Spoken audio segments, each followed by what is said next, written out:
Good morning. मैं भावना कुमारी। मैं PT ईशी चंदवाड़ा की द्वितीय वर्ष की छात्रा हूँ। मेरा क्रमांक 81 है। विषय संज्ञान सीखना और बाल विकास। इकाई 3 सीखने के व्यवहारवादी एवं सूचना प्रसंस्करण सिद्धांतों की समझ। प्रश्न: अनुक्रिया अनुबंध सिद्धांत पावलोव का संदर्भ विश्लेषण आलोचनात्मक समझ व शैक्षिक निहितार्थ। उत्तर: इवान पेट्रोविच पावलोव 26 सितंबर 1849 से 27 फरवरी 1936 तक एक रूसी फिजियोलॉजिस्ट थे।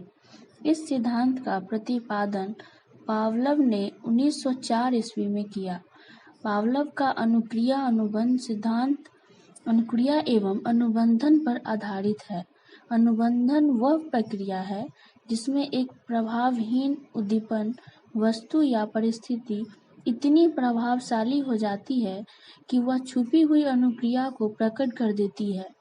कुछ जन्मजात प्रक्रियाएं जैसे सांस लेना, पाचन संस्थान, रुधिर संस्थान मनोवैज्ञानिक कहते हैं आदि स्वयंलक्षित क्रियाओं को कहा जाता है। कुछ मनोवैज्ञानिक क्रियाएं जैसे पलक झपकना, छींकना, लार आना आदि अनुबंधन क्रियाएं भी कहलाती है। पावलोव के प्रतिपादित सिद्धांत के मूल में यह तथ्य है कि अस्वाभाविक उद्दीपन के प्रति स्वाभाविक उद्दीपन के सामने होने वाली अनुक्रिया शास्त्रीय अनुबंधन है, यानी उद्दीपन अनुक्रिया के बीच साहचर्य स्थापित होना ही अनुबंधन है। जब मूल उद्दीपक के साथ दिया जाए और बार बार इसकी आवृत्ति की जाए तो ऐसी स्थिति उत्पन्न हो जाती है कि यदि मूल उद्दीपक को हटाकर उसके स्थान पर नया उद्दीपक प्रस्तुत किया जाए तो भी वही अनुक्रिया होती है जो मूल उद्दीपक के साथ होती है। इसका कारण यह है कि अनुक्रिया उद्दीपक से संबद्ध हो जाती है। अपने सिद्धांत की पुष्टि के लिए पावलोव ने एक कुत्ते पर प्रयोग किया। उसने कुत्ते की लार की ग्रंथि का ऑपरेशन किया और उस ग्रंथि का संबंध ट्यूब द्वारा एक कांच की बोतल से स्थापित किया जिसमें लार को एकत्र किया जा सकता था।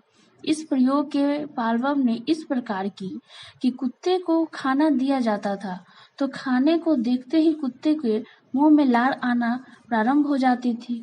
खाना देने पूर्व घंटी बजाई जाती थी और घंटी के साथ ही खाना दिया जाता था।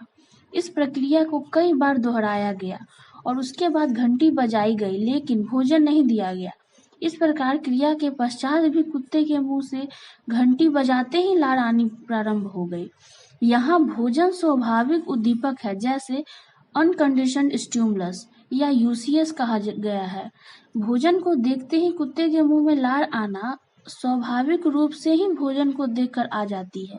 इसके पश्चात प्रयोग में भोजन न देने पर घंटी की आवाज अस्वाभाविक उद्दीपन तथा लार अस्वाभाविक अनुक्रिया है। इस सिद्धांत के शैक्षिक निहितार्थ: विद्यार्थियों में अच्छी आदतों का निर्माण करना।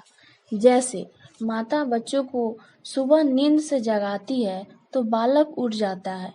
ये स्वाभाविक उद्दीपक के स्वाभाविक अनुक्रिया हुई। अब माता बालक को उठाने से पहले बल्ब जलाती है, बाद में आवाज लगाती है। ये क्रिया ज्यादा समय तक होती है तो बालक बल्ब जलते ही उठ जाएगा। इसका आशय है बालकों में अनेक अच्छी आदतें जैसे साफ सफाई, समय पर कार्य करना, आदर करना आदि इस विधि से सिखाई जा सकती है।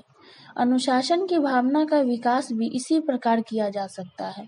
इस प्रकार बालकों को व्यवहार को नियंत्रित किया जा सकता है। भय दूर करने में बालक प्रायः पुलिस, डॉक्टर, चूहा आदि को देखकर डर जाते हैं क्योंकि उनमें साथ वहां अनुबंध स्थापित कर चुके होते हैं। यदि इनमें इस डर को दूर करना है तो प्रति अनुबंध के द्वारा किया जा सकता है। और वस्तुओं के नाम सिखाना, बच्चे को पापा, मामा आदि नाम सिखाना यह पुरातन अनुभव के जरिए होता है। बुरी आदतों को छोड़ना, यह सिद्धांत न केवल अच्छी आदतों को सिखाने में सहायक है बल्कि खराब आदतों को छोड़ने में भी यह उपयोगी है। जिस प्रकार अनुबंधन द्वारा अधिगम किया जाता है, उसी प्रकार अनुकूलन विधि द्वारा बुरी आदतों जैसे गाली देना, चोरी करना आदि को छोड़ा जा सकता है। कुसुमायोजित बालक में व्याप्त संवेगात्मक अस्थिरता व चिंता आदि का निवारण भी इसी विधि द्वारा किया जा सकता है। आलोचनात्मक समझ। पावलोव के सीखने की अनुक्रिया अनुबंधन सिद्धांत की शिक्षा जगत में अनेक दृष्टि से उपयोगिता है, परंतु कुछ मनोवैज्ञानिक ने इस सिद्धांत की आलोचना भी की है, जो इस प्रकार है। यह सिद्धांत मनुष्य को एक यंत्रवत मानता है, जो सत्य नहीं है। वास्तविकता यह है कि मनुष्य कोई मशीन नहीं है, उसमें विवेक, बुद्धि, चिंतन व तर्क करने की क्षमता है, अतः वह किसी भी कार्य को तर्क एवं चिंतन के आधार पर करता है। इस सिद्धांत के अनुसार प्रयोग करते हैं समय उद्दीपन को प्रस्तुत नहीं किया जा सकता है, तो उसमें भूल पड़ती जाती है, अर्थात वह प्रभावहीन हो जाते हैं।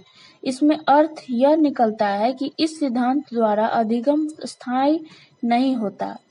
यह इस सिद्धांत की कमी है। Thank you.